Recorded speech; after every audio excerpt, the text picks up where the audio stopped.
Welcome to Colorado State University Extension's Certified Gardener Program. This is an outreach of the Colorado Master Gardener Program and is designed to help foster your successful gardening. I'm Mary Small, one of several instructors for the course, and I'm using the flower trial gardens on the Colorado State University campus as a backdrop for today's introduction. As part of the introductory materials, you'll find two videos for your viewing. The first one is this one, and this covers the course content. The second video covers learning, and it's designed to help you maximize the amount of time that you spend with this course.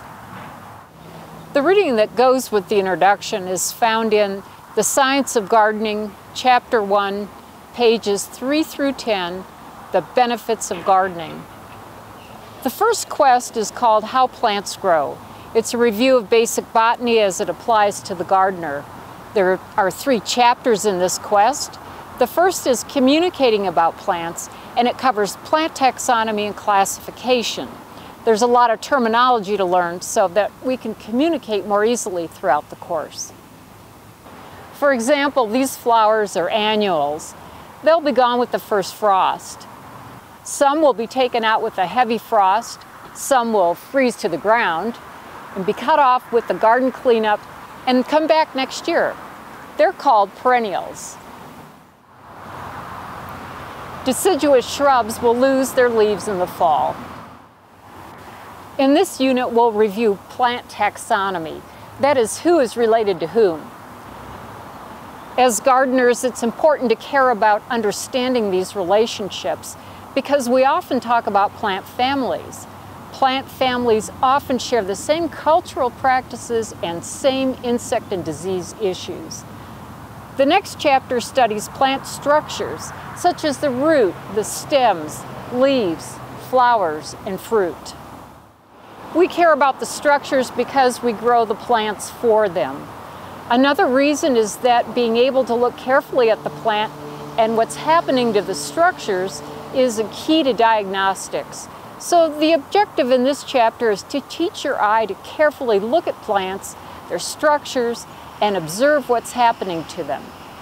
The third chapter in How Plants Grow looks at plant processes. This includes photosynthesis, transpiration, and respiration. We'll also look at plant growth factors such as light, temperature, and water, and how they influence the garden and landscape. The second quest covers soils, fertilizers, and soil amendments. This is the most important topic of the entire course because 80% of our landscape problems are soil related.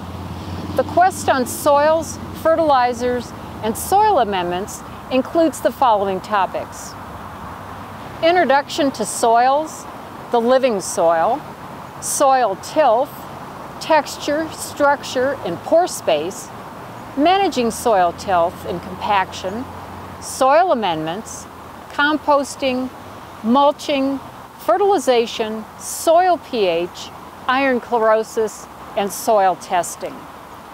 The third quest deals with diagnostics and pest management and has several treks in it.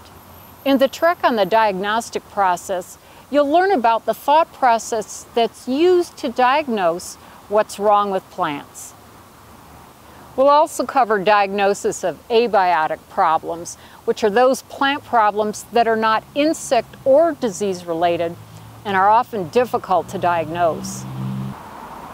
As part of learning the diagnostic process, you'll go outside for a lab activity and actually stake out where tree roots are found. The trek on insect identification and management gets up close and personal with insects, starting with how to identify them. There's a lab in which you'll practice insect identification and another with a generic look at insect management techniques. The next trek covers plant disease identification and management. In the arid West, plant diseases are less common than in humid, rainy climates, but in certain years can be numerous and a bit tricky to identify and manage. We'll finish up the quest with a trek on weed management in the landscape. The quest on woody plants, or trees and shrubs as we commonly call them, has several treks in it. The first is on identification of trees and shrubs, which you've already had if you've taken the course on how plants grow. Other quests in the unit include selection and placement of woody plants, as well as the science of planting trees.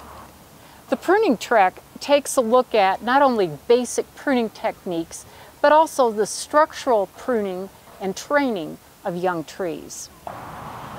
The quest on growing fruits and vegetables in the home garden has 3 treks: tree fruits, small fruits, and vegetables.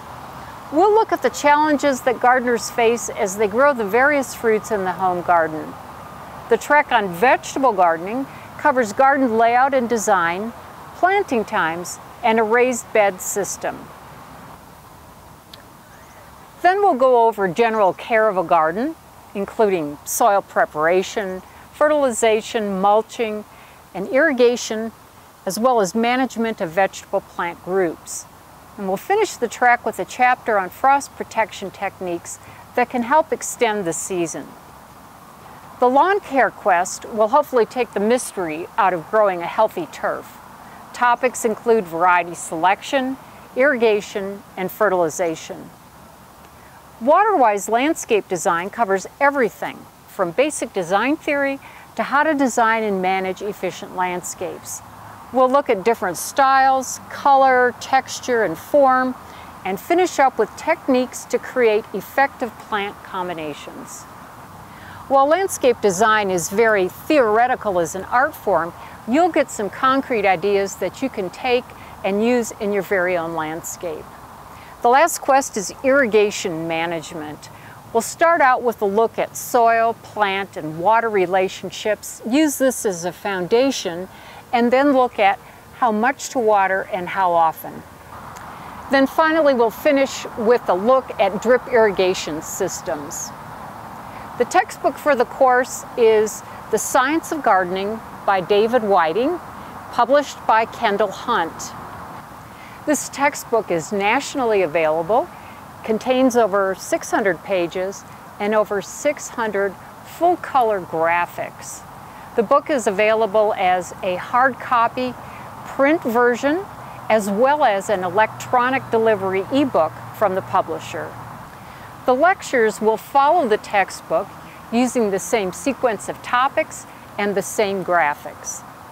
Students that are taking one individual quest or trek may wish to purchase either the entire book, or you can also purchase individual chapters from the publisher.